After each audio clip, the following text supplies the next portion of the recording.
Yeshua fans, and it's good to have you back with us for another heaping helping of Hebrew hospitality here in the tent of the first Hebrew, Avram.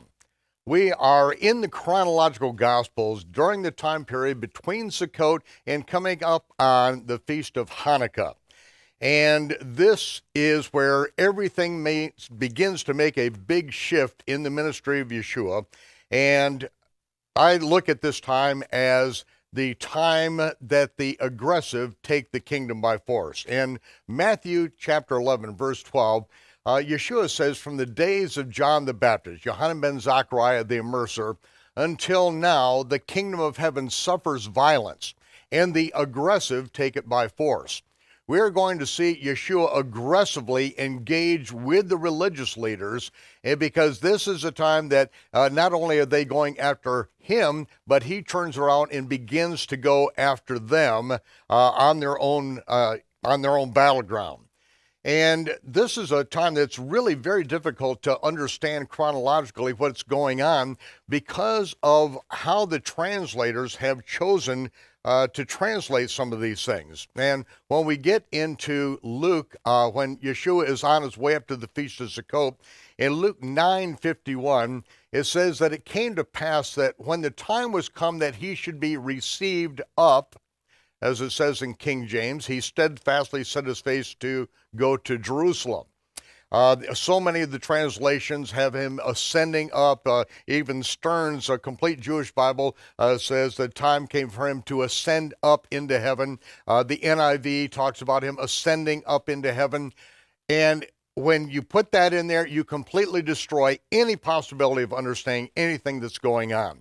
In fact, if you do not understand the Feast of the Lord and the calendrical timing of things concerning the Feast of the Lord, you really can't put together the chronology of the Gospels. Unless you understand the things that are embedded in these different feasts, then we really don't understand what's going on, and we can't translate things properly.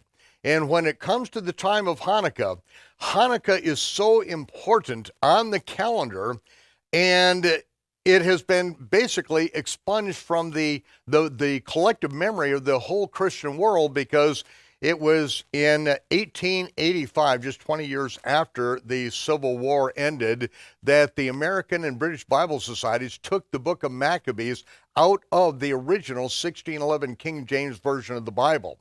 And so when Yeshua goes up to the Feast of Hanukkah, translated as the Feast of Dedications, and it was winter, as it speaks about it in the Gospel of John, we really have no idea what it's about. So we're going to step back and take a look at this, because we are in this time frame between the Feast of Sukkot, and this is exactly what Luke is talking about. It came to pass that it was when it was time that he should go up, not be received up, to go up to Jerusalem for the Feast of Tabernacles, that he steadfastly set his face to go to Jerusalem. And he sent messengers before his face to go into the village of the Samaritans to make ready for him, but they refused to receive him, because it says his face was though he would go to Jerusalem.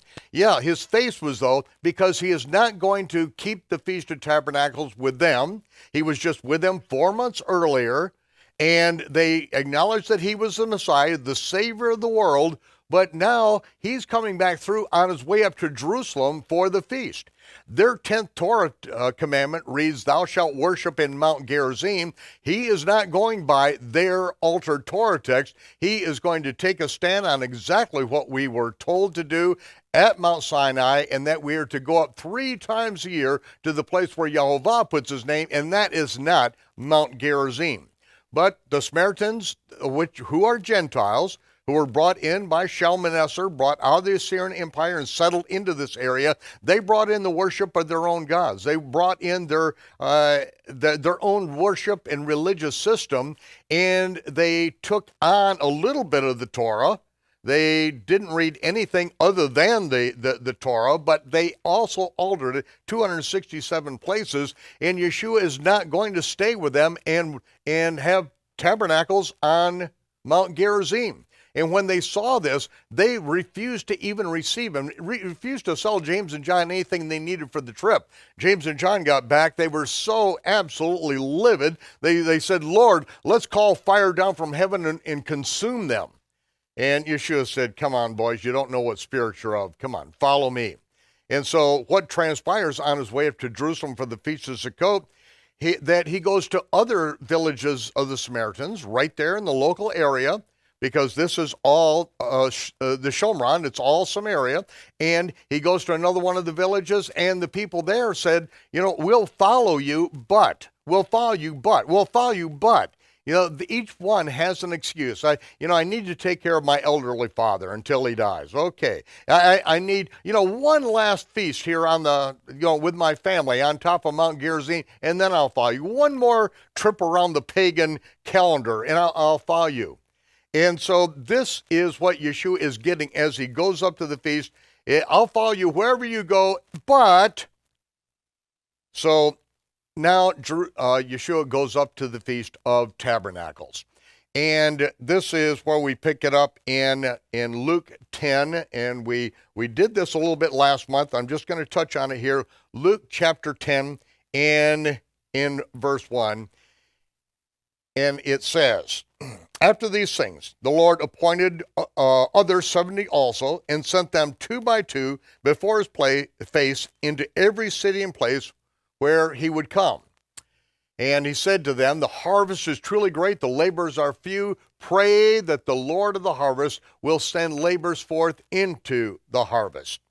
And this is, if we do not understand what is going on, we will miss the point of what's transpiring here.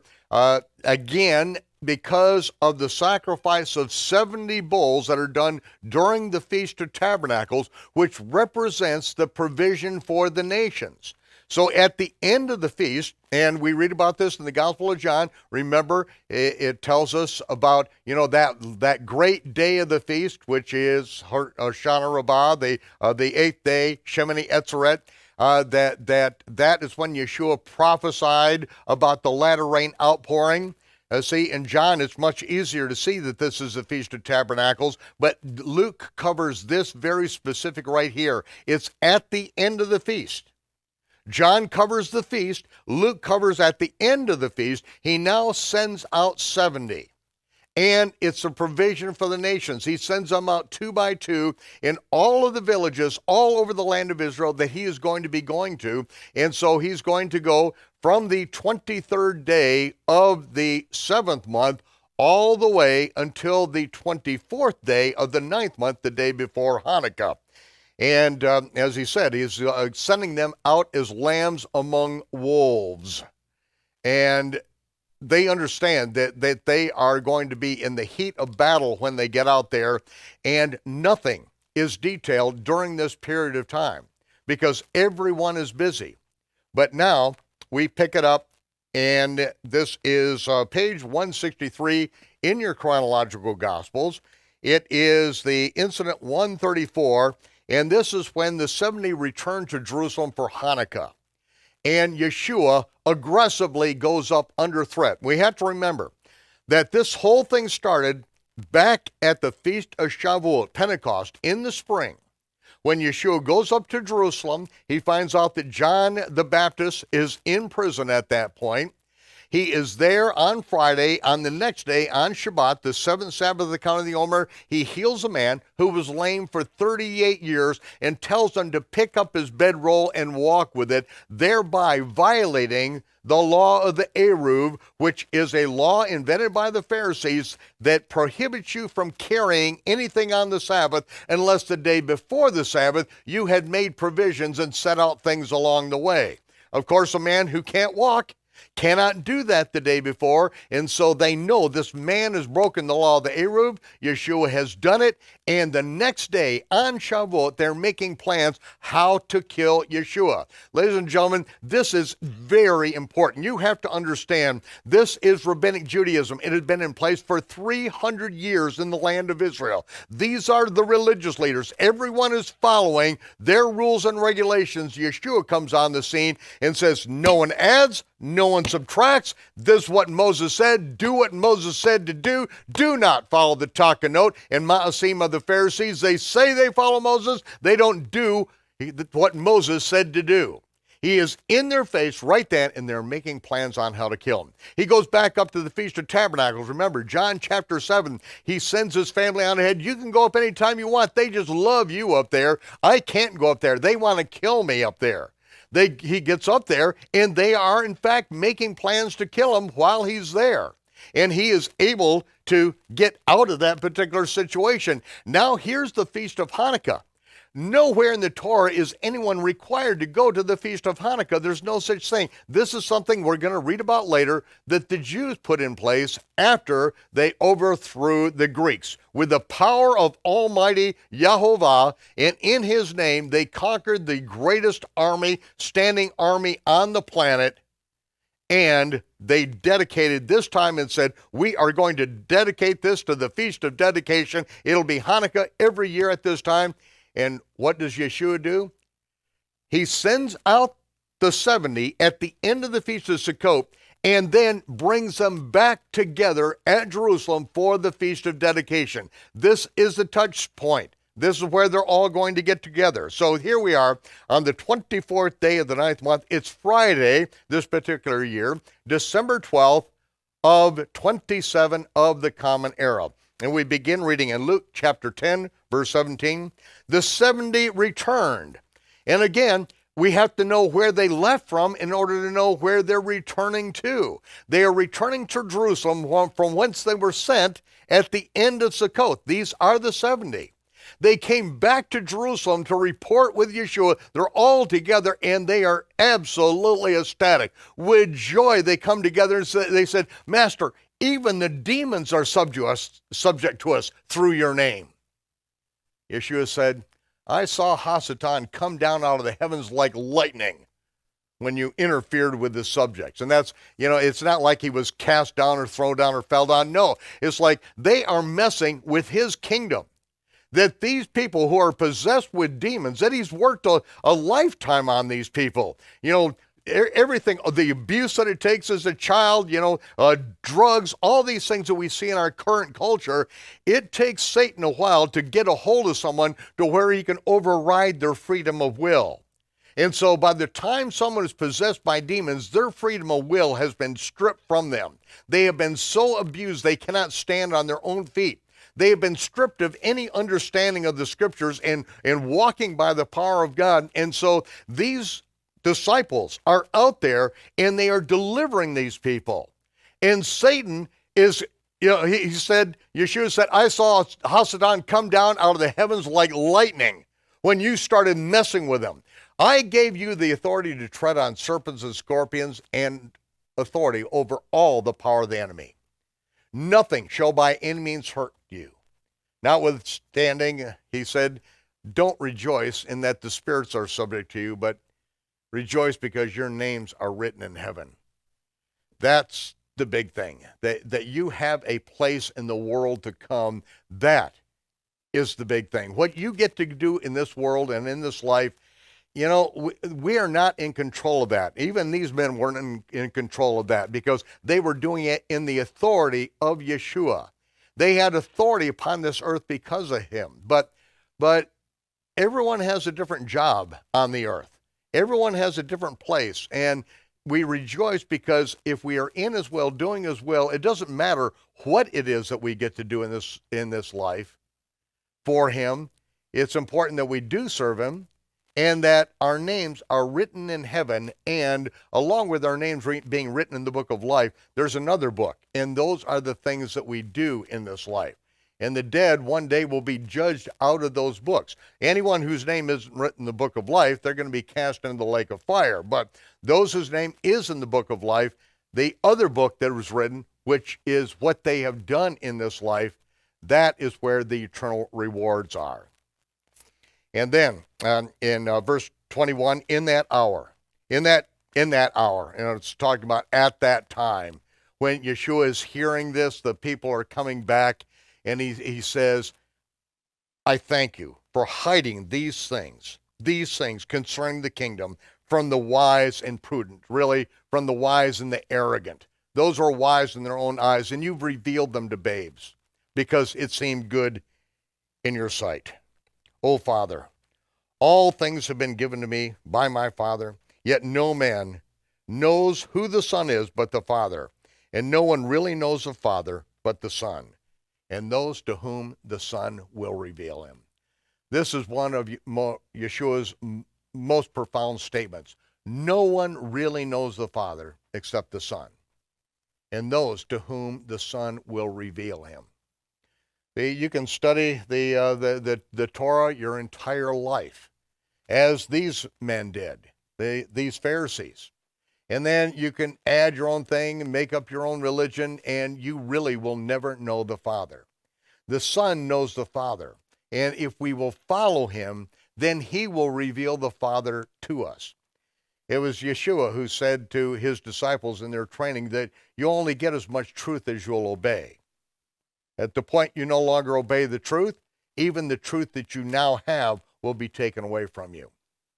But he wants to continue to reveal the Father to us, so that means we have to stay on track. And he said, blessed are the eyes which have seen the things that you've seen.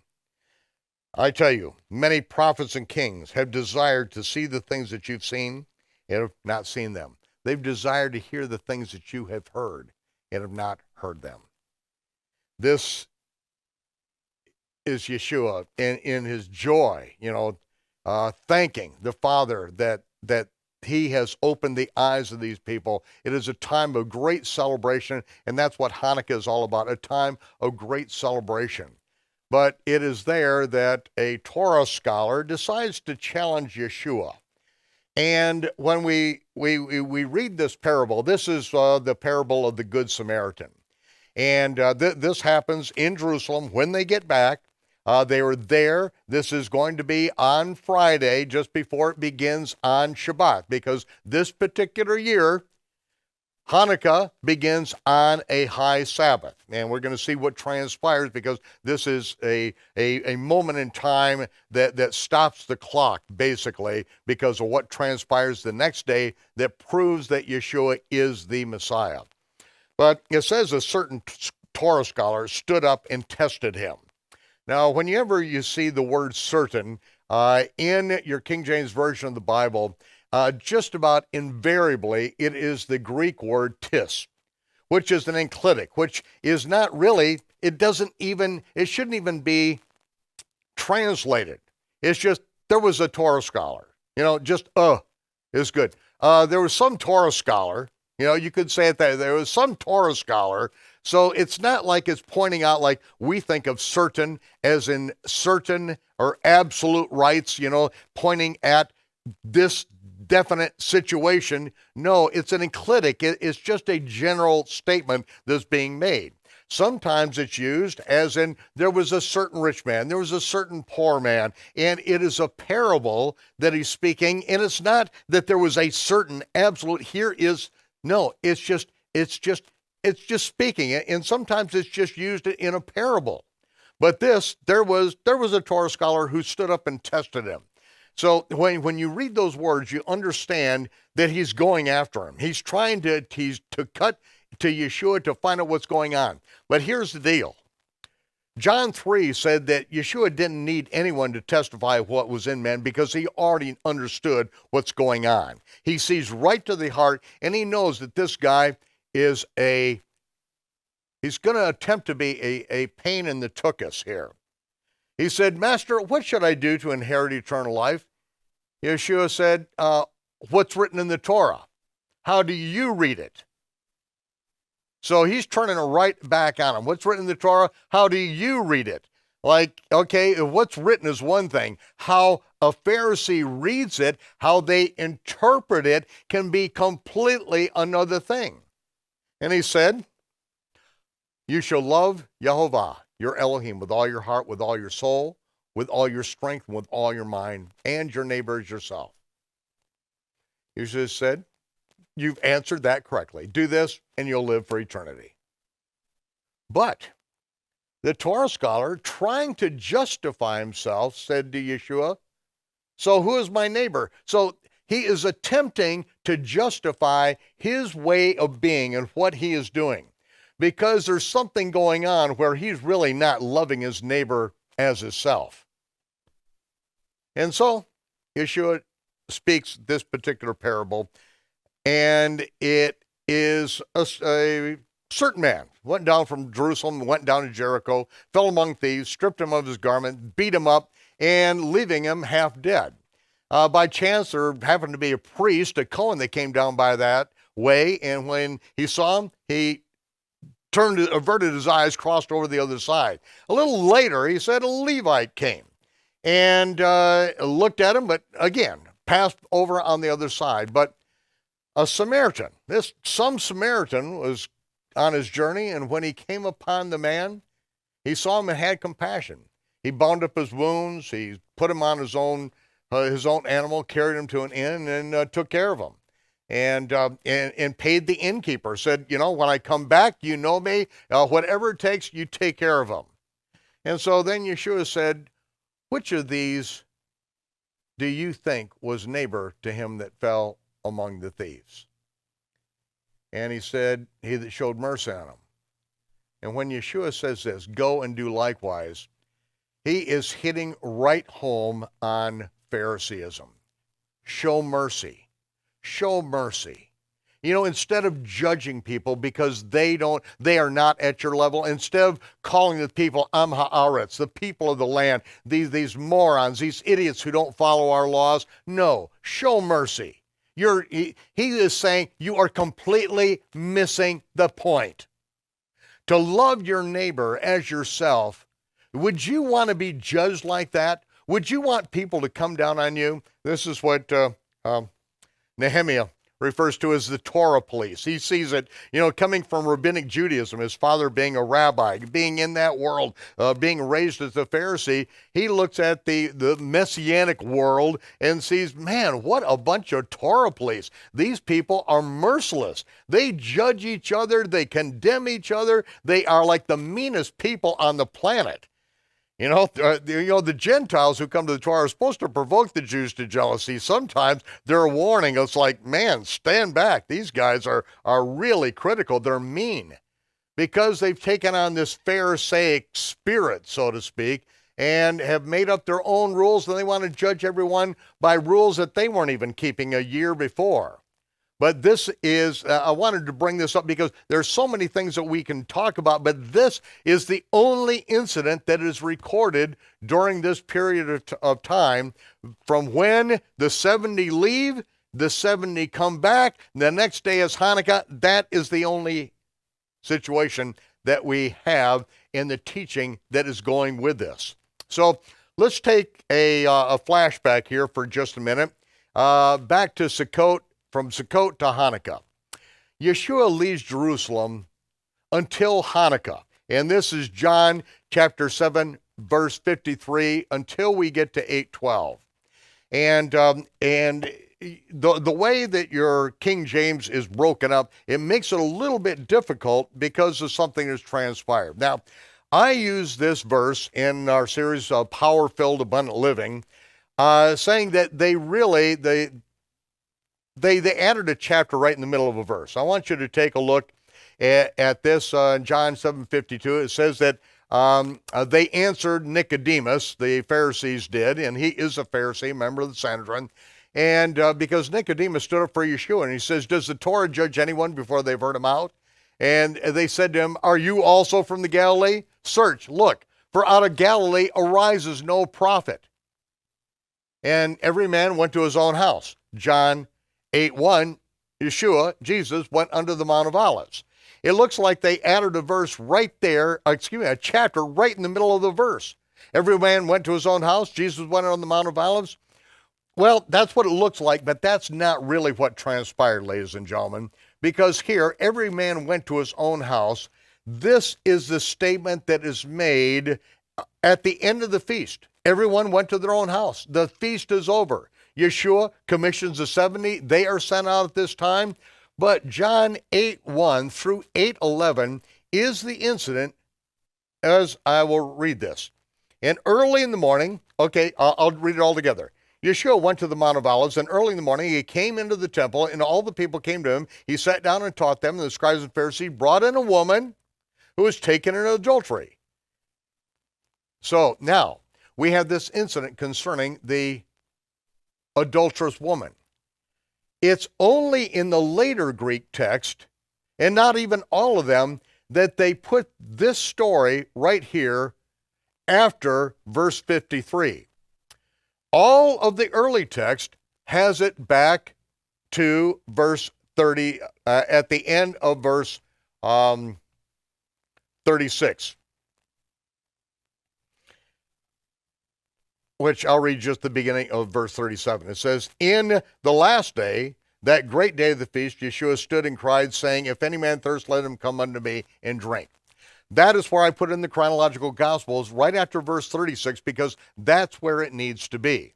That's where it is in the earliest text. That is where the story makes sense, because Yeshua is in the temple, he's teaching, then he leaves Jerusalem, he goes over to the Mount of Olives, and that is where he is staying during the Feast of Tabernacles. That's where he built his sukkah. He is over there. I've actually stayed down in the Kidron Valley, right down below the below the Mount of Olives, in a sukkah for the Feast of Tabernacles, in the olive yard and the vineyard of an Arab friend that lives down there. And that's where we built our sukkah for several years. Yeshua is right over there. That's where he built his sukkah.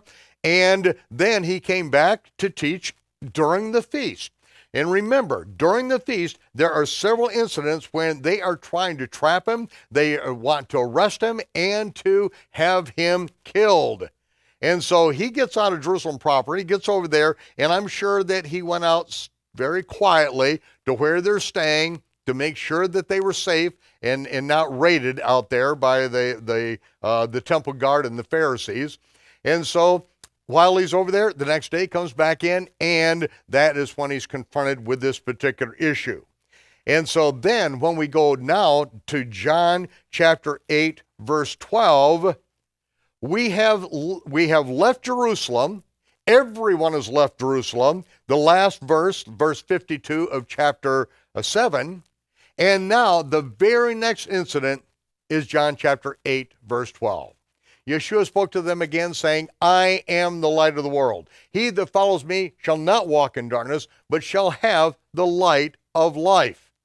Here we are now going to find out, but not until we get into the 9th chapter, that Yeshua is actually at Jerusalem for the Feast of Hanukkah, which became known as the Feast of Lights. This is why he's saying, I am the light of the world. As long as I'm in the world, I am the light of the world, he's going to say a little bit later.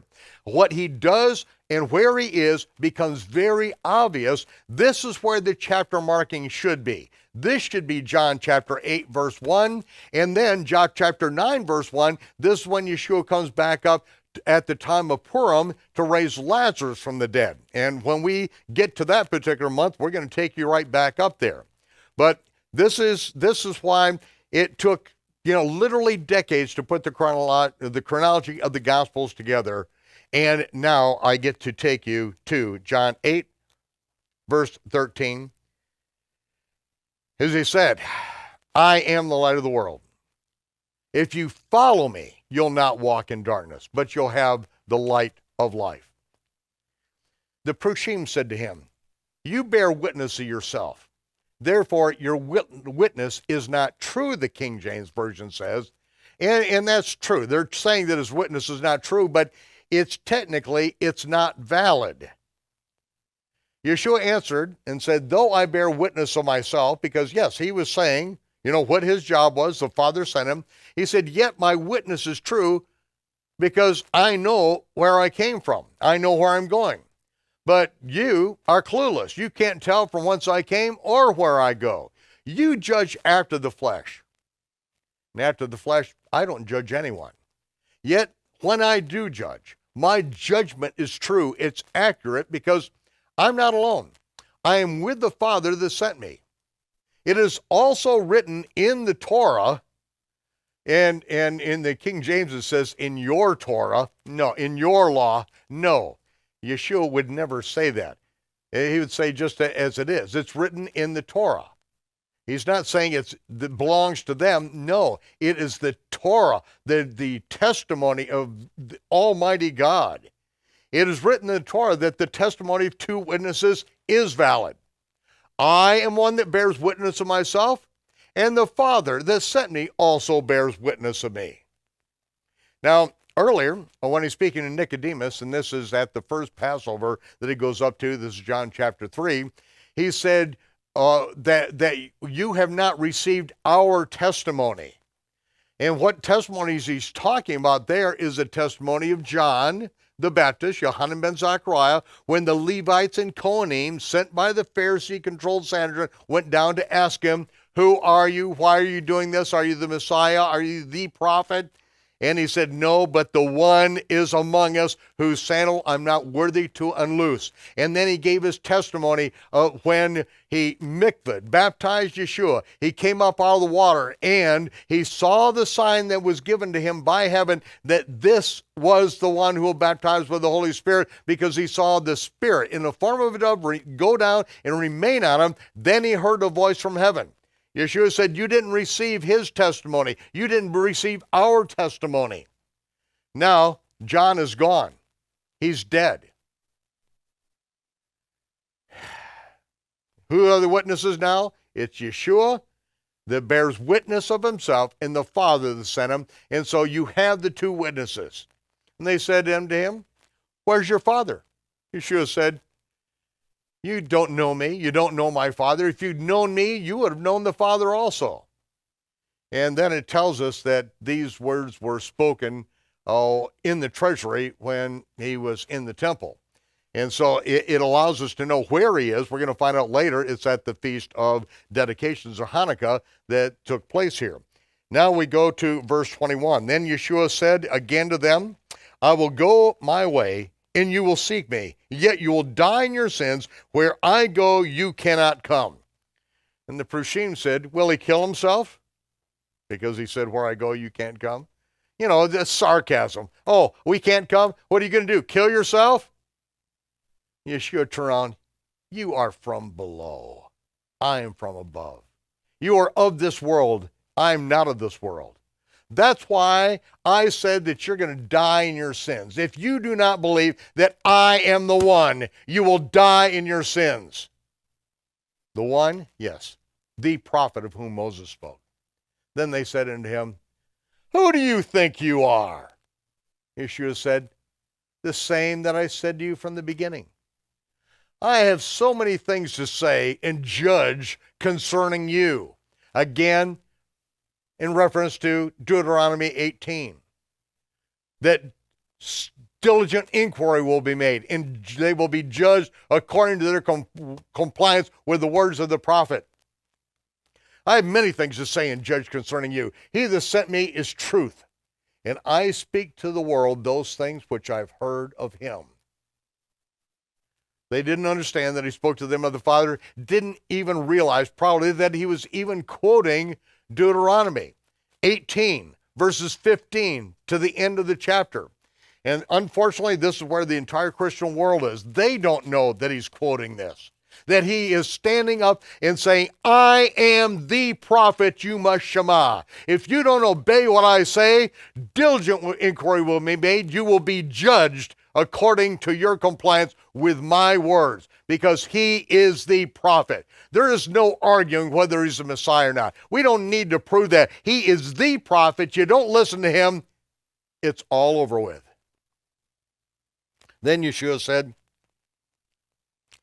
when you've lifted up the Son of Man, then you'll know that I am the one. That I do nothing of myself, but that the Father sent me. I speak those things that he has sent me to speak. The Father has not left me alone, because I always do the things that please him. And as Yeshua spoke these words, many believed in him. I want to go to Deuteronomy chapter 18, verse 15, because this is something that needs to burn in our brains, because as it says in Deuteronomy 18:15, Yehovah, the Lord, Yehovah thy God, will raise up unto thee a prophet from the midst of thee, of thy brethren like unto me, unto him you shall shema. You shall shema. You shall hear and obey. It's a commandment in the Torah that the Almighty was going to send up another prophet like Moses who hears directly from heaven, and you are required to hear and obey him. According to all that you desired of the Lord your God in Horeb in the day when we are all assembled, and that word assembly is the word ecclesia, church. The day Israel was gathered together, the church was gathered together, the ecclesia, the assembly of Israel, at the base of the mountain when the Almighty shouted down his commandments, we cried out, please don't make me hear the voice of the Lord our God again. Don't let us see the fire anymore, that we're going to die. And he said, that's when Yahweh said to me, they've well spoken that which they have spoken. I'm not going to speak to them like this again, but I'm going to raise them up a prophet from among their brethren, like unto you, Moses. I'm going to put my words in his mouth. He is going to speak unto them all that I command him. And it'll come to pass that whoever will not shema unto my words, which he shall speak my name, I will judge him. Diligent inquiry will be made, and he will be judged. This is exactly what Yeshua is saying to the religious leaders in Jerusalem. You can't even hear me. You don't understand what I'm saying. If you knew the Father, you would know that I'm speaking his words, but you are completely clueless. You people are idiots. Well, no, he's going to be much harsher than that. I just wanted to warm you up. I didn't want him to shock you. He said to those that believed on him, if you continue in my word, then are you my disciples indeed. It's not because I said this, we believe. No, you have to do what I say. Continue in my word. Hear and obey. Hear and obey. Hear and obey. That is when you're a disciple. It's not a repeat after me prayer. It's not the last thing you do just before you close your eyes and they unplug you from the respirator. No, it's how you live your life. You shall know the truth, and the truth will set you free. If you do what I say to do, then you are going to know the truth. And the truth is going to set you free from religion.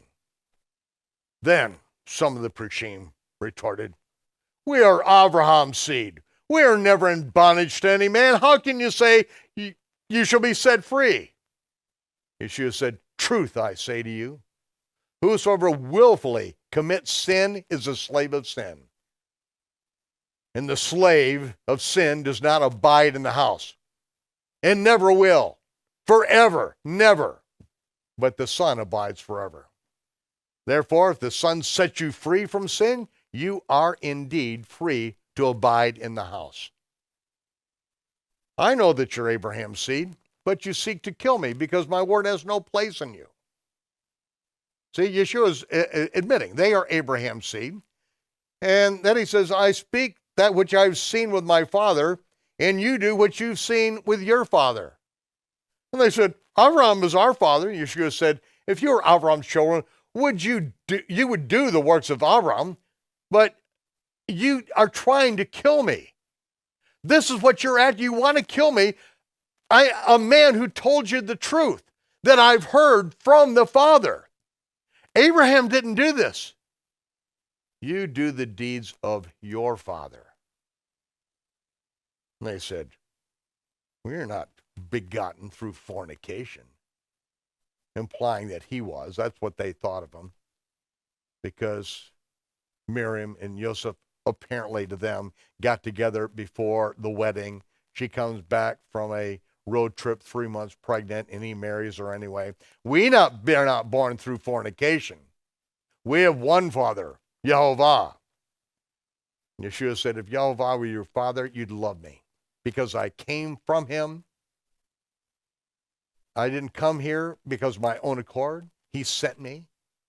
But why is it that you don't understand my words? You can't hear my words. Why? Because you are of your father, the devil, Hasatan. And the lust of your father you will do. He was a murderer from the beginning. That's why you're trying to kill me. He wouldn't abide in the truth because there's no truth in him. When he speaks a lie, he speaks of his own. He's a liar. He's the father of lies. I tell you the truth. You do not believe me. Which one of you accuses me of sin? Which one of you? So, I speak the truth. Why don't you believe me?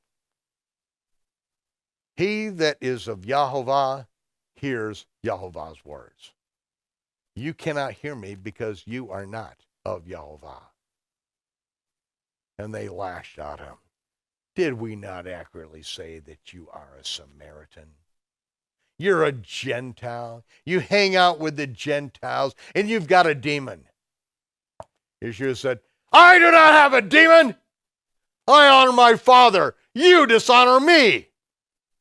I do not seek my own glory. There's one that seeks and judges. And diligent inquiry will be made. I'm going to tell you the truth. If a man keeps my sayings, he's never going to see death. And they said, ha, now we know that you have a demon. Abraham and the prophets are dead. And you say, if a man keeps your sayings, he'll never taste death. Are you greater than our dead father Abraham and the dead prophets? Who do you think you are? If I honor myself, my honor is nothing. My Father honors me, Yeshua said. You say that he's your father? You've never known him, but I do know him. And if I said I didn't know him, I would be just like you. I'd be a liar. But I do know him. I keep his word. Your father Abraham rejoiced to see my day, and he saw it, and he was glad. When the Melchizedek brought forth bread and wine to Abraham, when he came back from the slaughter of the kings and rescued Lot, his nephew. When the Melchizedek brought out bread and wine, and he shared with them about the coming Messiah, the broken body and the shed blood, Abraham gave him a tenth of everything. A tenth of his empire, a tenth of everything he'd acquired in his entire life. As an old man now, he saw my day and he rejoiced. The religious leader said, you're not yet 50 years old, and you've seen Abraham? I think it was Tertullian who read this and said, oh, this proves that Jesus' ministry was 20 years. Because they said, you're not yet 50. And if he started at 30 and he's not yet 50, then he had to have a 20-year ministry. Yeah, this is like Tertullian. This is like people reading out the Strong's Concordance, and making up, their own version of the Bible by randomly abstracting obscure verses and turning it into something. No, this is right now. This is Hanukkah. This is like in the middle of Yeshua's ministry here. We are right up here in December. Yeshua said to them, truth I say to you, before Abraham was, I am. Then they took up stones to throw at him. But Yeshua hid himself, went out of the temple, going through the midst of them. Remember, it's Hanukkah. There is a multitude of people there. It is Friday. It's absolutely crowded. And excuse me. Now we've stepped over into Shabbat here. Excuse me, just a minute, because he hid himself. And how did he hide himself? Just like all the movies, how many times does James Bond escape? Because there just happened to be a parade going by at the moment, so he jumps in and puts on a mask or puts on a hat. This is just overworn. Where did they get it from? From what happens up on the Temple Mount. They get some stones. They are on their way over to start throwing stones at him, and Yeshua sees it, and they start moving. They get in the middle of the crowd because they're not going to take the stones and just start throwing stones. Just like, you get in a crowd and, they're not going to start shooting everybody just to get to one person. They wanted to get to Yeshua, and so he's going through. His disciples are there with him and says, come on, boys. And they start moving. They get in the crowd, and they get lost in the crowd as far as what they say. And then it says, and as Yeshua passed by, he saw a man which is blind from his birth. we're going to take a step back here. We're going to go back now to the story of Hanukkah. I think it's important for us to go back and to tell this story now because this is why they are there at Hanukkah, because of the prophetic significance, what Hanukkah is really all about.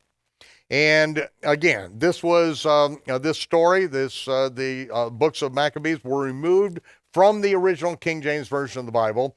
And so I'm going to be reading from the King James Version of Maccabees. But in order to understand this, the story of Hanukkah, it really begins with a prophetic vision of Daniel that he received while he was in Babylon. And this has at least two fulfillments. We begin in Daniel chapter 8, verse 1.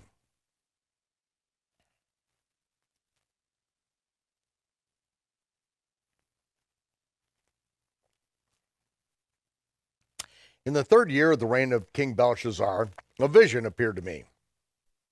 Daniel, after that which appeared to me during the first year of his reign. So this is not the first time that he had a vision during the reign of Belshazzar.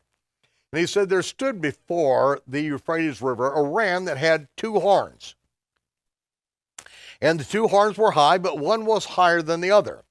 And the higher came up last. And this is speaking of Cyrus and then Xerxes. And this says, I saw the ram pushing westward, northward, and southward, so that no beast might stand before him. Neither was there any that could deliver out of his hand. He did according to his will and became great. And what this turns into, as we read in the book of Hadassah or Esther, 127 kingdoms. From Macedonia, which they don't take Macedonia, but they go up to Macedonia and go all the way to the Indus River in India, all the way to Ethiopia. 127 kingdoms under Xerxes. Xerxes attempts to take Greece, but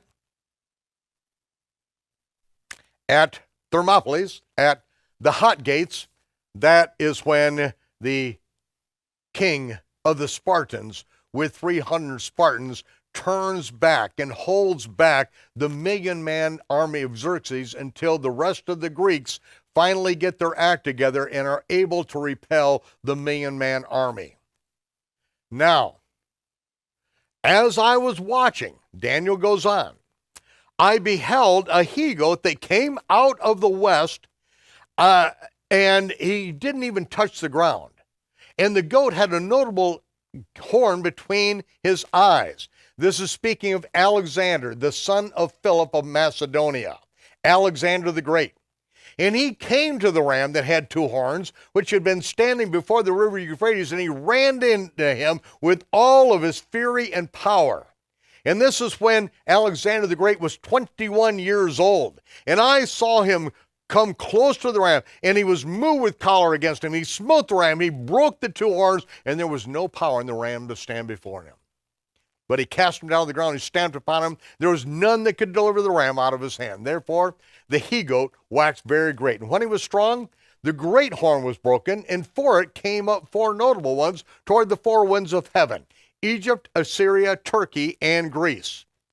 And this is what transpired, is that when Alexander the Great was 33 years old, that is when he died. He died in Babylon. And just before he died, he divided up his empire between his four generals. And it says, and then out of them came forth a little horn, out of Egypt, Assyria, Turkey, Greece. A little horn came up out of those four horns that he gave his empire to. And it waxed exceeding great toward the south, toward the east, and toward the pleasant land. And this is Antiochus of Syria, who became known as Antiochus Epiphanes, out of Syria. And it waxed great even to the host of heaven, and cast down some of the host of the stars of the ground, and stamped upon them. Yea, he magnified himself even to the prince of the host, and by him the daily sacrifice was taken away, and the place of his sanctuary, the sanctuary of the Most High, was cast down. And a host, an army was given to him against the daily sacrifice by reason of transgression, and it cast down the truth to the ground, and it practiced, and it prospered. And we're going to read in the book of Maccabees exactly when this transpired. Now again, there's more than one fulfillment.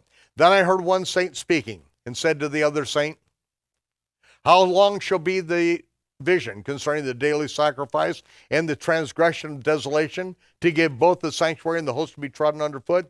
And he said, unto 2,300 evening and mornings. King James Version says days. It's wrong. It's evening and mornings. It takes 1,150 days to complete 2,300 evening and morning sacrifices. And then shall the sanctuary be cleansed. Now, the Millerites, back in the 1800s, they interpreted this. These were a Seventh-day Adventist, which at least they get the day right. But they said that these 2,300 evenings and mornings were 2,300 years, and after a certain point in time, 2,300 years later, this is when Jesus is coming back. This became known as the Great Disappointment because it didn't happen. It was a false prophecy. It was not from heaven. And then Ellen White came in with another version of this in order to try to save the people and to get them out of their disappointment. And so she came up with a cockeyed, a completely goofy idea. Oh, that's when the heavenly temple was cleansed. No, Ellen is dead. She's been dead over 100 years ago. Leave the woman in the grave along with this ridiculous interpretation. It wasn't right to begin with. 2,300 evenings and mornings is 1,150 days. That's what it's talking about. There is no year equivalent in here as Miller came up with. Ellen White to come up with another excuse on this is just plain hockey foddy, ladies and gentlemen. Leave her in the grave. There was good things that she taught. This was absolutely goofy. She also it said the year of the crucifixion, and the crucifixion happened on Friday. Anyone with the junior astronomy program, it doesn't even have to be a good one, can prove that Ellen White was wrong. It was just a simple mistake, ladies and gentlemen. She's trying to bail out of the Great Disappointment. Give her a break. She's in the grave. She'll answer someday, but come on, leave her in the grave where she belongs. Daniel 8:23. That's just a little bonus there for any of you former Seventh-day Adventists that are still trying to kiss up to Ellen. Daniel 8:23. In the latter time of their kingdom, when the transgressors are come to a full, a king of fierce countenance and understanding dark sentences shall stand up. And his power shall be mighty, but not his own power. And he shall destroy wonderfully or powerfully, and shall prosper and practice, and shall destroy the mighty and the holy people. And through his policy also he shall cause craft to prosper in his hand. He shall magnify himself in his heart, and by peace shall destroy many. And he shall also stand up against the prince of princes. He shall be broken without hand. And then Daniel was told to shut up the vision, because it is for many days. It's for the last days. So there is a fulfillment in the days of Antiochus Epiphanes, but yet there is a future fulfillment. The abomination of desolation spoken by the prophet Daniel has already transpired. But Yeshua speaks of, when you see the abomination of desolation spoken by the prophet Daniel, get out of Jerusalem. It's a future event as well. Multiple fulfillments. We see this in Yeshua's disciples asking him, why do the scribes say that Elijah must come before the Messiah? And Yeshua answered them and said, Elijah truly shall come first and restore all things. But he said, that Elijah has already come, and they didn't know him. But they did to him whatever they wanted. Likewise, the Son of Man shall also suffer by them. Then, it says, the disciples understood that he spoke to them of Yohanan ben Zechariah, John the Baptist. John the Baptist. He, in another place, in Matthew 11:10, the disciples said this very thing again, that the prophets, he said, behold, I send my messenger before thy face, which shall prepare thy way. the prophets and the Torah prophesied not until John, about John. And if you'll receive it, this John is Elijah, which was to come. He that has ears to hear, let him hear. In other words, if you can understand what I'm saying, that there's more than one fulfillment, the Almighty tells us things in advance so that we can be prepared. And I'll tell you, the story of Hanukkah is about to go down again, ladies and gentlemen. No dreidel, no gelt, no 8 days of oil. The real miracle was the dedication, the Hanukkah, the dedication of the people to the Torah and the hand of the Almighty to conquer the greatest military force on the planet. And they started with absolutely no weapons. They were a conquered people. And so now we go to Maccabees chapter 1, verse 1. Now, there is no short way to do this, ladies and gentlemen. No short way, because this story is so great. And since it has been taken out of our Bibles, I have to tell it to you. But I love telling you the story because this shows the hand of the Almighty, stands with people who will take a stand, who do not treasure their own life above that of the kingdom, because the kingdom of heaven was upon the earth. It's Israel. Maccabees, first Maccabees, chapter 1, verse 1. And it happened after Alexander, the son of Philip, the Macedonian, who came out of the land of Shittim. Everyone wants to know how to get to Shittim. Well, you take Shittim Creek up to where you don't have to use a paddle. You keep going a little bit, and there you are. Obviously, it's in the area of Macedonia. And it is Alexander, the son of Philip, Alexander the Great, who had smitten Darius, the king of the Medes and the Persians, and he reigned in his place. He was the first over Greece. He was the principal. He was the emperor. Alexander made many wars, won many strongholds, slew the kings of the earth, and went through the ends of the earth, took spoils of many nations, and so that the entire earth was quiet before him. No one raised a sword against him. And so he was exalted in his heart, he got lifted up, and he gathered a mighty, strong host that ruled over countries and nations and kings who became tributaries to him. The 127 nations of Artaxerxes all fell under his rule. They became tributaries. And then he fell sick, perceived that he should die, and so he called his servants, and that those that he had been brought up with since his youth, and he parted his kingdom among them. They were his 4 generals. He did it while he was still alive. So it says that he reigned 12 years. From when he was 21 years old, when he conquered Babylon, he died at 33 years of age. Well, he didn't conquer Babylon all the way back then, but when he reigned as their king, it took him from when he's 21, he died in Babylon at 33 years of age, and his servants bear rule in his place. So they put crowns upon themselves, and they put the crowns upon their sons and upon their sons, and their evils were multiplied in the earth. And then it tells us, there came out of them a wicked root, Antiochus, surnamed Epiphanes, the revealed God. This is Antiochus too, the son of Antiochus the king, who had been a hostage in Rome, and he reigned in the 137th year of the kingdom of the Greeks. And even in our generation, the Jews over in Yemen still kept their calendar according to the Greek calendar, not the Roman calendar. And in verse 11, we read, in those days there went out of Israel wicked men. These are Israelites that's speaking of, who persuaded many, saying, let us go and make a covenant with the heathen that are round about us. Because since we departed from them, we've had a lot of sorrow. Now this deceptive device served them well. Then certain of the people were so forward in this deception that they went to the king, who gave them permission to follow after the ordinances of the heathen. In the land of Israel, now we want to do what the heathen do, okay? And so they built a place of exercise at Jerusalem according to the customs of the heathen. And of course, this gymnasium is where the men would wrestle naked. Well, which, this is when the homosexuality, the sexual perversion of the Sodomites really starts becoming elevated.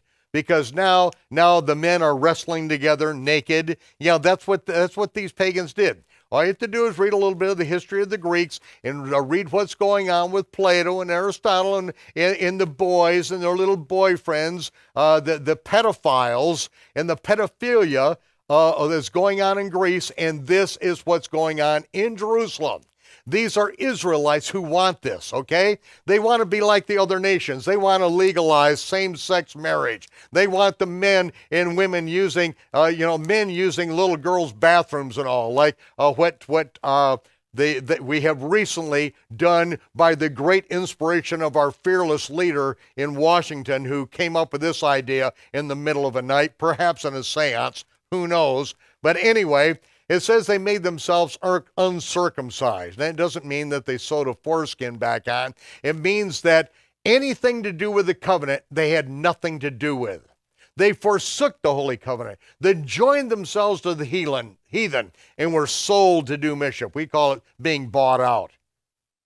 And so now you have what's going to happen is that Israel is going to get the leader they deserve. They are going to go and reap the consequences of wanting to be like everyone else, wanting to be a nation instead of based on God-given rights and responsibilities like America was, like Israel was. Now we want to forsake that. We want our children to grow up in a diverse culture to where everything is okay.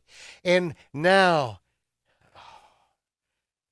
just everything is acceptable. There's no such thing as sin. No such thing as sin in church. Anything that's spoken on Christian television, we would even have to edit what I'm saying to you from Christian television, because most of the Christian television out there is just playing up to this whole thing of just wanting to be like everyone, be acceptable to everyone. Don't call sin anymore. So we're going to find out what happens, because now in verse 16, when the kingdom of Assyria was established before Antiochus, he thought to reign over Egypt as well, that he might have dominion over two realms. Wherefore, whenever you see the word wherefore, remember it is a form of the word why. This is why he went into Egypt with a great multitude of chariots and elephants and horsemen and a great navy, made a war against Ptolemy, Philadelphus, who is the king of Egypt. He is the one that commissioned the Septuagint to give the history of Israel, because Ptolemy had conquered Israel first, and now the Greeks have taken over, and Ptolemy is taken off. He fled, and many died in this war. And so they conquered the strongholds in the land of Egypt, and Antiochus took the spoils of Egypt. And then, verse 20, after he had smitten Egypt, then Antiochus returned in the 143rd year and went up against Israel, because now Israel is free from Egypt because Ptolemy has been taken down. And so he came up against Jerusalem with a great multitude. And he proudly entered into the sanctuary, which you don't do.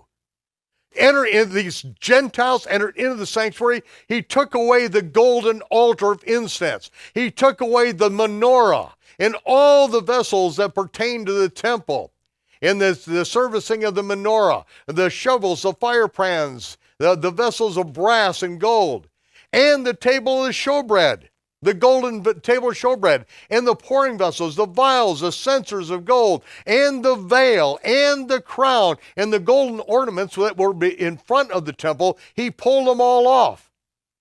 And he took the silver and the gold and precious vessels, and he took the hidden treasures that he found. What he didn't take was the Ark of the Covenant, because that was already hidden in Mount Moriah, in the place that Solomon had prepared to hide it. And then when he'd taken it all away, he went back in his own land, and having made a great massacre and spoken very proudly. This is what happens to a nation that forsakes their God. This is why this warning is going out now. This is why this series is going out now, ladies and gentlemen, because there's about to be, as it says in verse 25, there was a great mourning in the land of America, in the land of Israel, in every place where they were, every place the Israelites were, everyone was in tears. They were in mourning. so that the princes and the elders mourned, the virgins, the young men were brought to their knees. The beauty of women was no longer there. They were ugly. Everything turned ugly. Every bridegroom lamented. And she that sat in the marriage chamber was in heaviness. The land was moved for the inhabitants. The house of Jacob was covered with confusion. And after 2 years had fully expired, the king sent his chief collector of tribute to the cities of Judah, who came to Jerusalem with a great multitude, who spoke peaceful words unto them, like hope and change and affordable health care. But it was all deceit.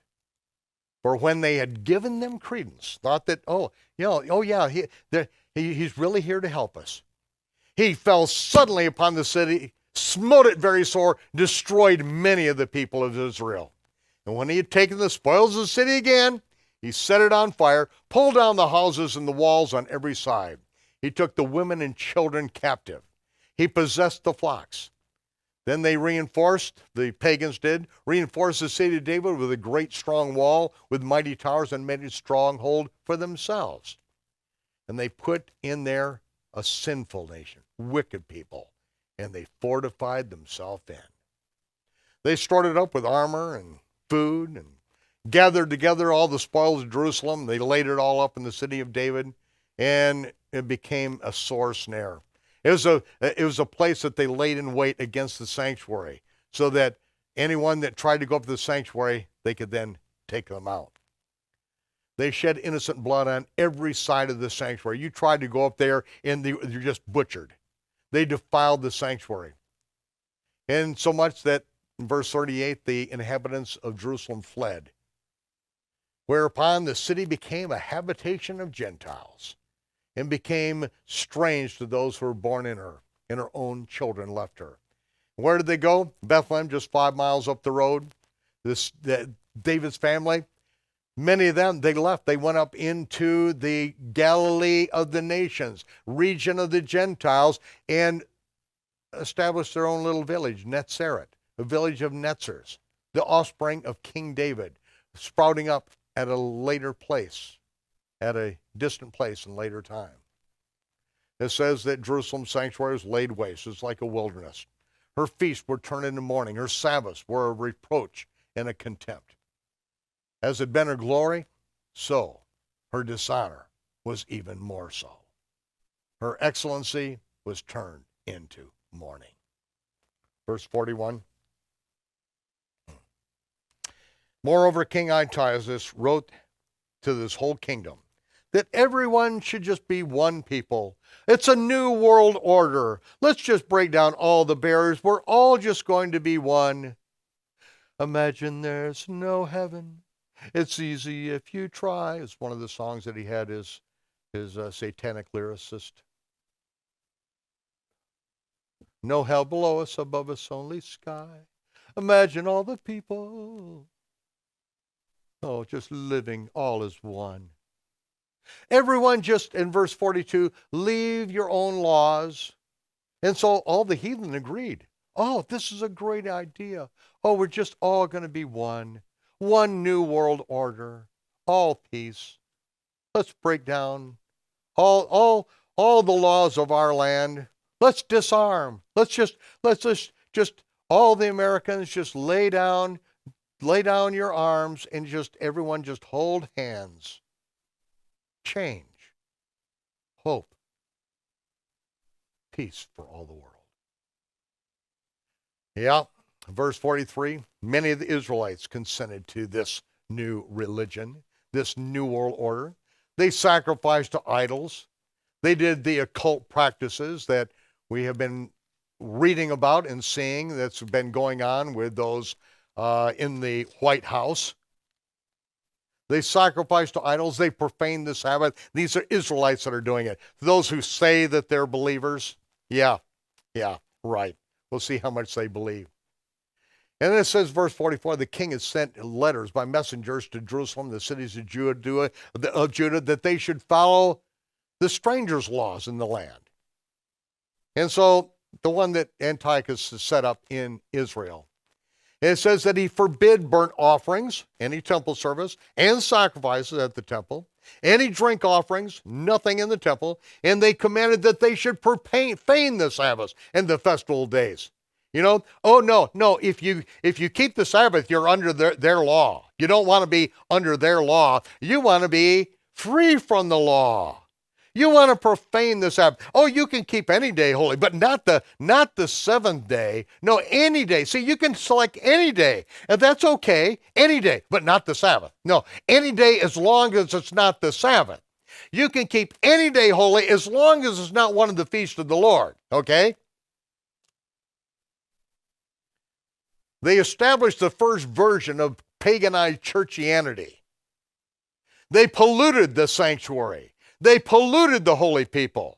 Verse 47, they set up pagan altars and groves and chapels of idols. They sacrificed swine's flesh and unclean beasts.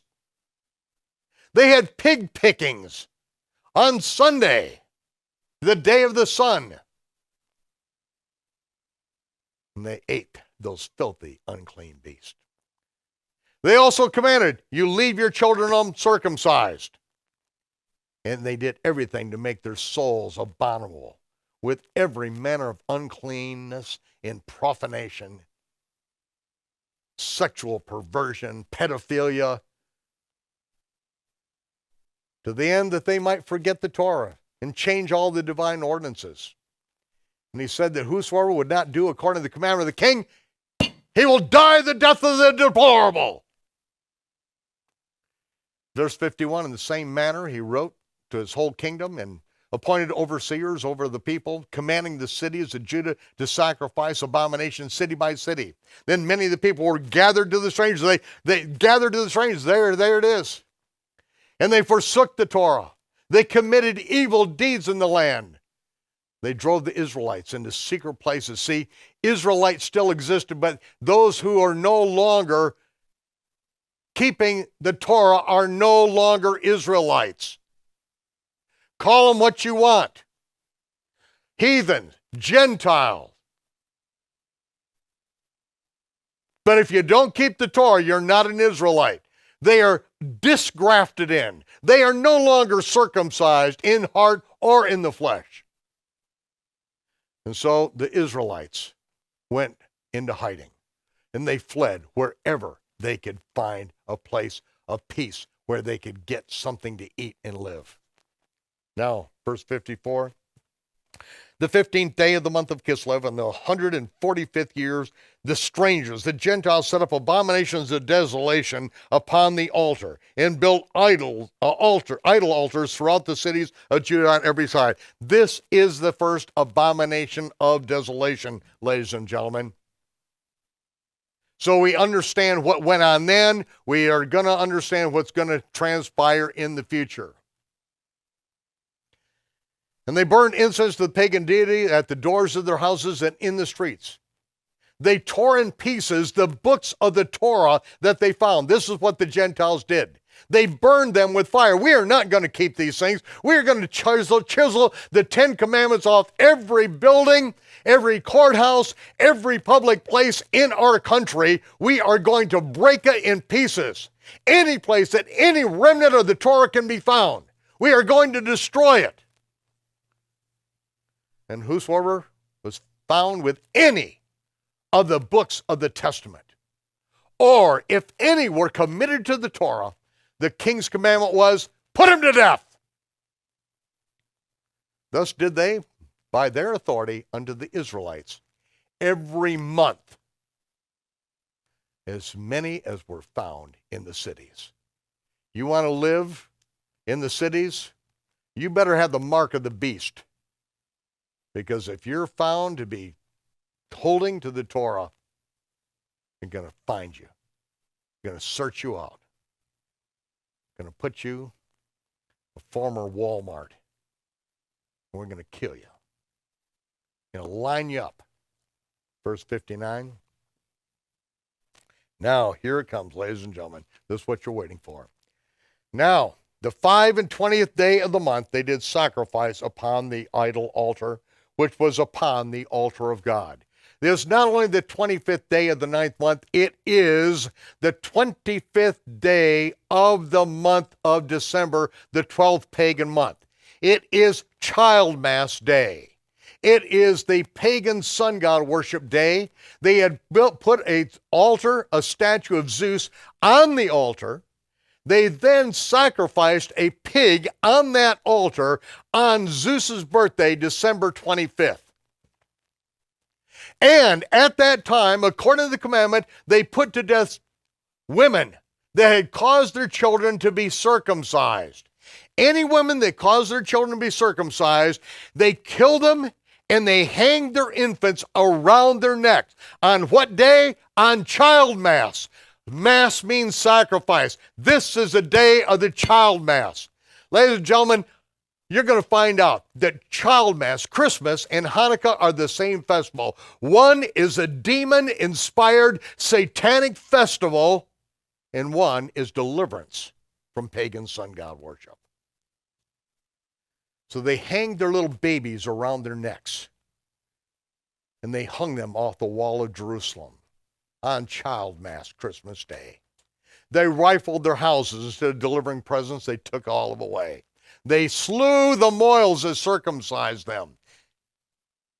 Howbeit, many in Israel were fully resolved, confirmed, not to eat any dog, no pig, no cat, no rat, no lizard, no tarantula, no German shepherd, no collie, no Manx cat, no Siamese cat.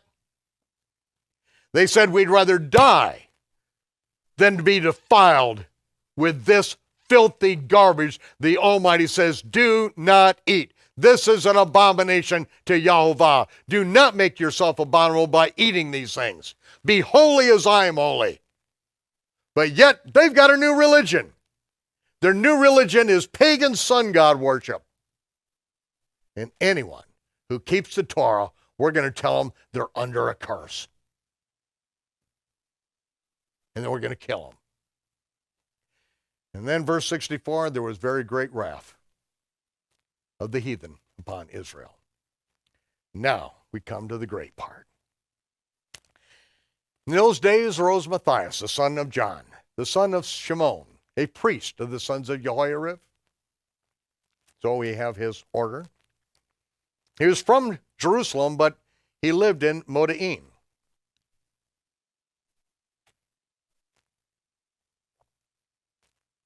He had 5 sons: Yohanan, Shimon, Yehuda, who was also called the Hammer.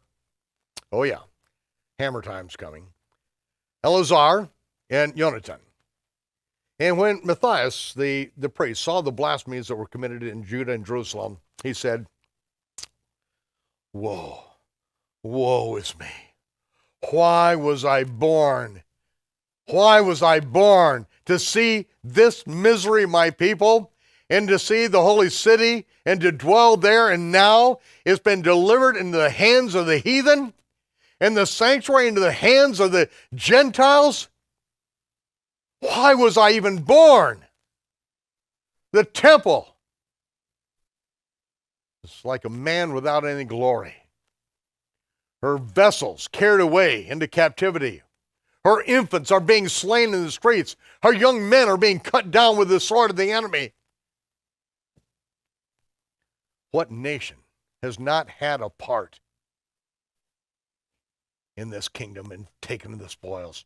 Their spoils have been spread all over. All of her ornamentation is being taken away. Once a free woman, she's now become a bond slave, become a slave, an abused slave. Our sanctuary, what was our beauty and glory? It's laid waste. The Gentiles have profaned it. Verse 13, to what end? Why shall we live any longer? Why shall we live? There's no reason to live.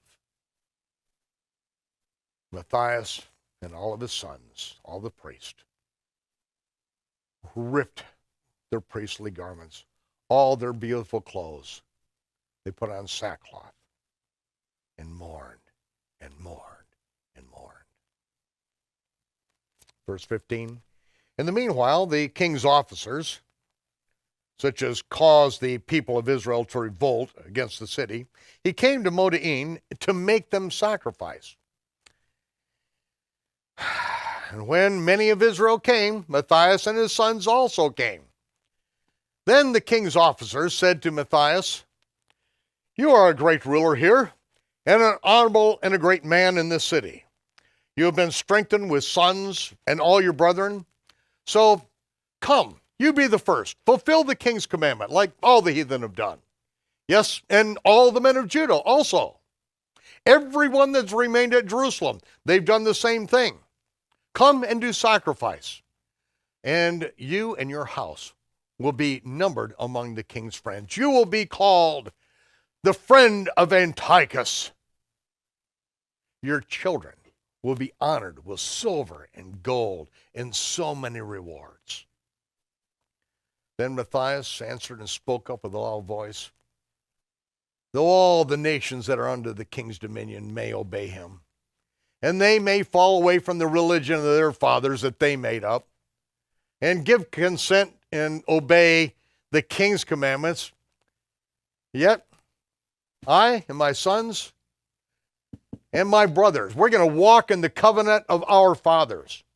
God forbid that we should forsake the Torah and the ordinances delivered to us from Mount Sinai. We will not hearken to the king's word. We're not going to leave our religion, not to the left hand or to the right." Now, when he left off speaking these words, one of the Jews from his own community came up in the sight of everyone to do sacrifice. He said, "I'll be a friend of Antiochus." When Matthias saw it, when he saw him approach the altar, he was inflamed with zeal. His legs began shaking. His whole body began shaking. He could not hold back his anger. Then he ran, and without a sword, he had to get it out of the hilt of one of these Greeks who were there to enforce the king's commandment, pulled out the sword and slew that Israelite on the altar, hacked his body in pieces. And the king's commissioner, who were compelling the men to sacrifice, he turned around and cut his head off. And then he and his sons tore the altar down. They were zealous for the Torah of God. Verse 27, Matthias cried throughout the city with a loud voice, ran throughout the city. And he's an old man at this time. He's well over 100 years old when he does this. Tell me the Almighty can't empower the weak and the old. He's more than 140 years old at this time. He cried out, "Whoever is zealous for the Torah and maintains the covenant, follow me!" So he and his sons went into the mountains, left everything they had in the city, and they were wealthy. They left it all. Then many that sought after justice and judgment went into the wilderness to dwell there, both they and their children, their wives, their flocks, because the afflictions increased more and more upon them. Anyone that wanted to hold on to any amount of the truth, they got out. They had to live out in the wilderness. They had to live in the holes, in the caves, and in the rocks. Now, verse 31. When it was told the king's servants and the host that was the army that was at Jerusalem, the city of David, that these men had broken the king's commandment, they went out into the hideout in the wilderness, they went after them with a great number. When they overtook them, they camped against them and made deliberate war on the Sabbath day. And they said, "Okay, what you've done, okay, all right. We're going to forgive it. Just come on out and do according to the commandment of the king, and we'll let you live." And they said, "We're not going to come out. We're not going to do the king's commandment. And we're not going to profane the Sabbath day."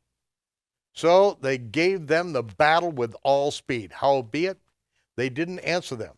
They didn't even cast a stone back at them. They didn't even stop the place where they were hid. They said, "Let's all die, but we're going to die innocent of breaking the Torah." Heaven and earth will testify for us that they put us to death wrongfully. So the Greeks rose up against them in battle on the Sabbath, and they killed them. They killed them all. They killed their wives. They killed their children and their cattle, their flocks.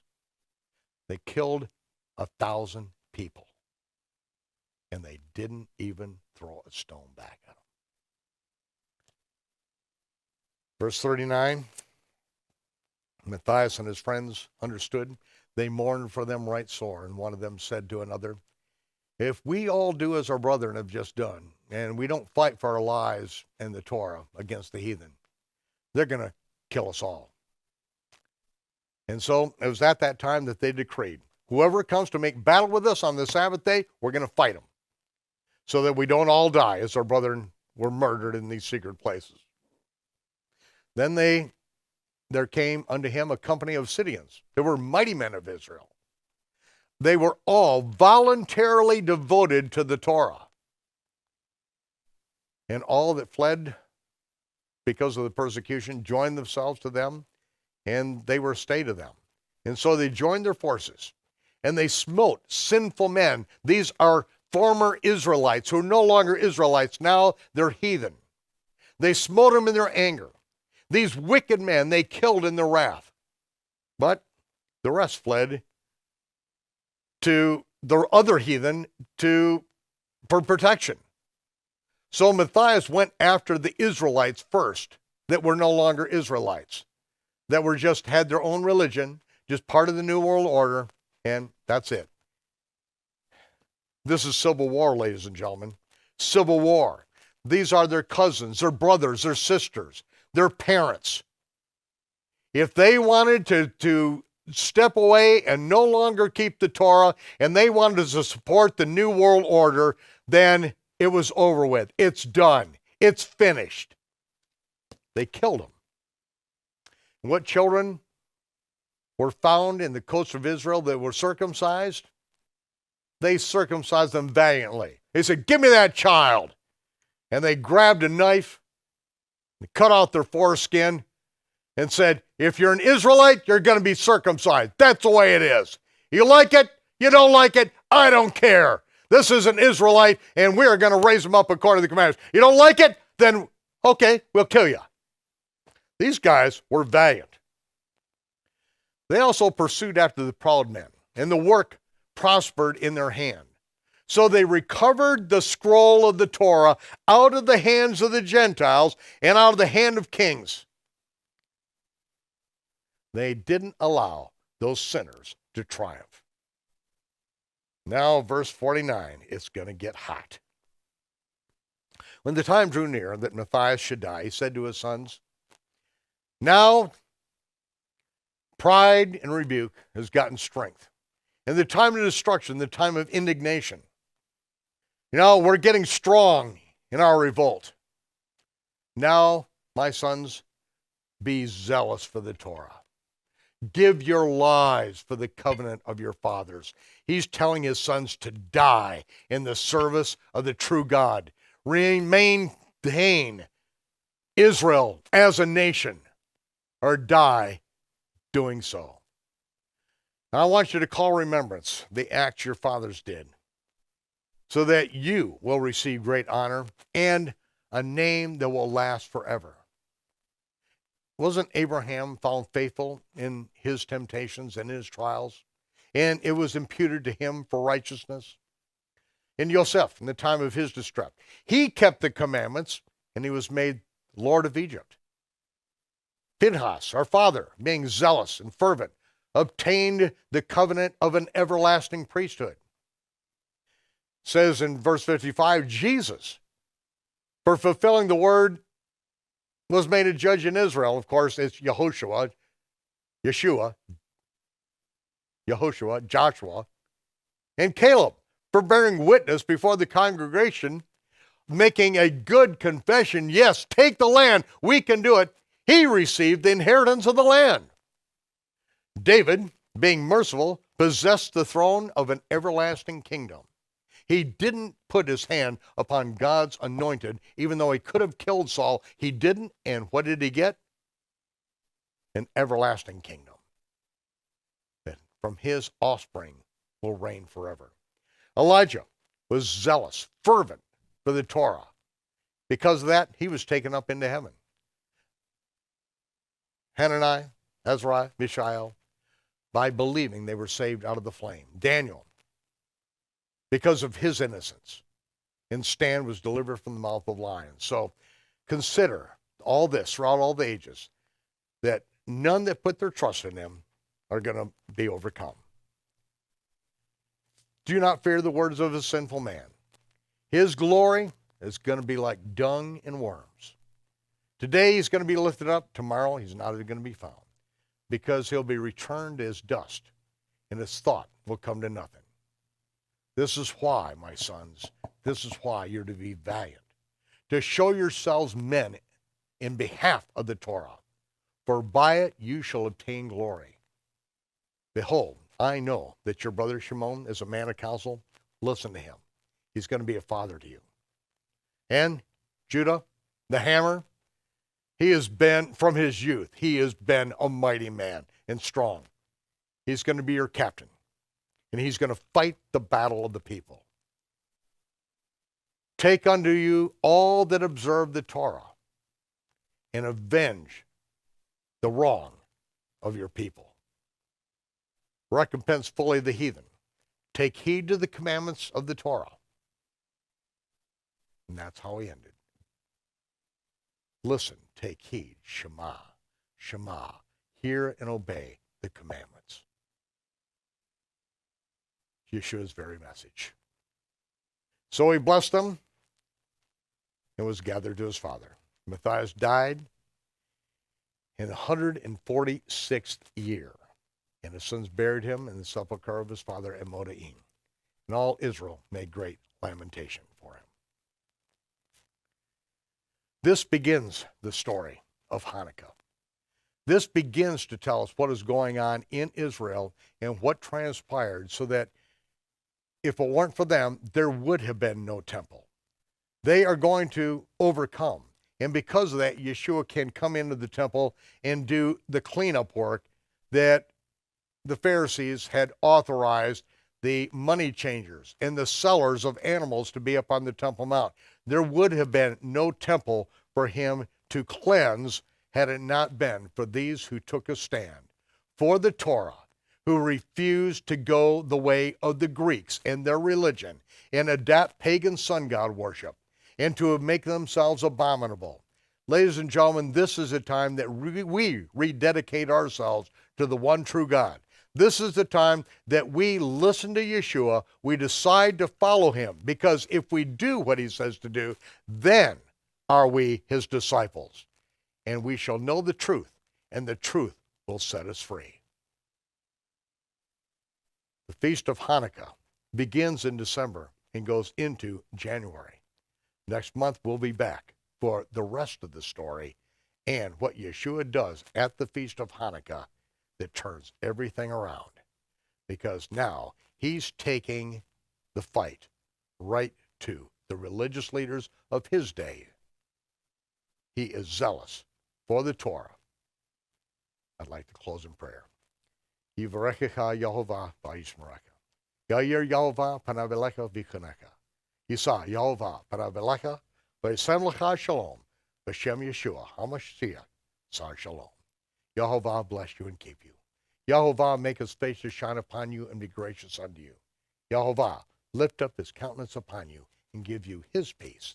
In the name of the Prince of Peace, Yeshua, the Messiah. Amen and amen. Shalom. We'll see you back here next month for the rest of Hanukkah.